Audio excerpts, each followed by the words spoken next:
Navigatrices et navigateurs du web, bonjour et bienvenue sur Petits Trucs et Astuces PC.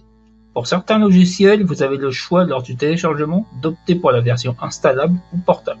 Mais ce n'est pas forcément le cas tout le temps, ce qui peut être ennuyeux si le logiciel téléchargé ne va être utilisé que très peu de fois dans l'année. Alors il est possible avec certains d'entre eux de les rendre portables. Cela vaut le coup au moins d'essayer. Mais avant d'installer, il faut préparer le terrain. Pour cela, il faut se rendre dans Regedit pour sauvegarder celle-ci, avant l'installation pour éviter les résidus lors de la désinstallation du logiciel. Sous Windows 7, cliquez sur le menu Démarrer, puis tapez dans la barre de recherche Regedit. Clique droit sur le résultat de la recherche et sélectionnez Exécuter en tant qu'administrateur. Sous Windows 8 et Windows 10, cliquez sur l'icône Rechercher, puis tapez dans la barre de recherche Regedit. Cliquez sur Exécuter en tant qu'administrateur. Cliquez sur Fichier, puis Exporter. Ouvrir le chemin vers votre dossier de sauvegarde. Nommez votre sauvegarde de façon à la retrouver facilement. Puis cliquez sur Enregistrer.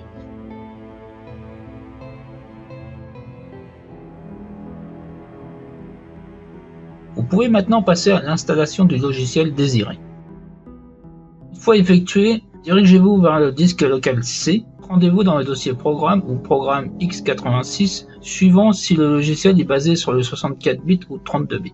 Dans mon cas, c'est le dossier Programme x86. Voilà le dossier de mon logiciel installé. Clique droit sur le dossier et choisir Copier ou Copier dans un dossier, si vous avez ajouté ceci dans le menu contextuel. Dans le premier cas, il faudra vous rendre dans votre dossier logiciel portable que vous aurez créé préalablement pour coller directement le dossier du logiciel. Il n'y a plus qu'à vérifier si le dossier est bien présent. Je vais en profiter pour le personnaliser. Vous pouvez ouvrir le dossier et supprimer désinstallation.exe ou uninstall.exe, car désormais inutile. Si vous le souhaitez, vous pouvez l'épingler au menu Démarrer, que ce soit sous Windows 7, Windows 8 ou Windows 10. Clique droit et sélectionnez ce qu'il faut. Sous Windows 8 et Windows 10, cliquez sur le menu de démarrage, puis configurez comme vous le souhaitez votre raccourci.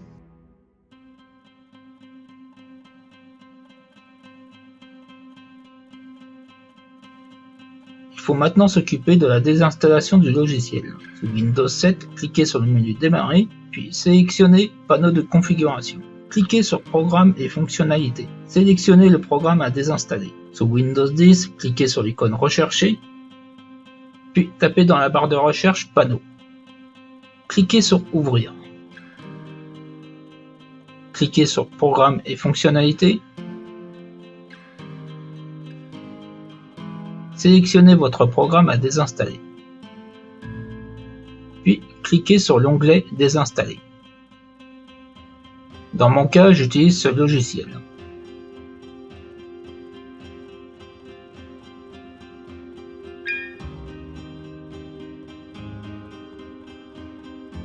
Il est préférable de redémarrer le PC tout de suite, puis de procéder à la réinitialisation de la base de registre après le redémarrage.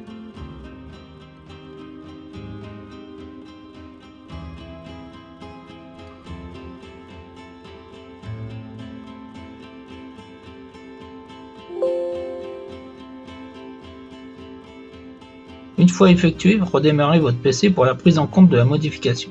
N'utilisez cette sauvegarde que pour ce cas précis. Une fois utilisée, vous pouvez la supprimer. Ce processus ne fonctionne pas sur tous les logiciels.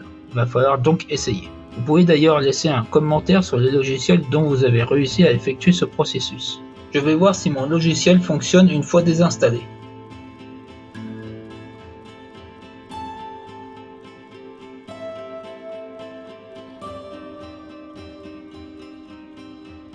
Ici, il n'est plus installé. Un petit tour dans toutes les applications. Idem. Retour sur mon menu de démarrage et j'exécute mon logiciel. Pas de souci pour l'instant, il s'ouvre. Maintenant, il faudra voir s'il s'exécute pleinement. Nous arrivons à la fin de la vidéo. Merci de l'avoir regardé. Je compte sur vous pour la partager sur vos réseaux sociaux.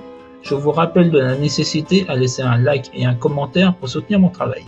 Vous pouvez aussi me soutenir via la cagnotte participative PayPal indiquée dans la description ou la page d'accueil. Merci à celles et ceux qui ont participé et aux messages laissés. N'oubliez pas de vous abonner si ce n'est pas déjà fait et d'activer la notification afin d'être alerté sur les dernières vidéos mises en ligne. Je remercie au passage les abonnés d'avoir rejoint ma chaîne et de continuer à y être. Navigatrices et navigateurs du web, je vous dis à bientôt dans une prochaine vidéo.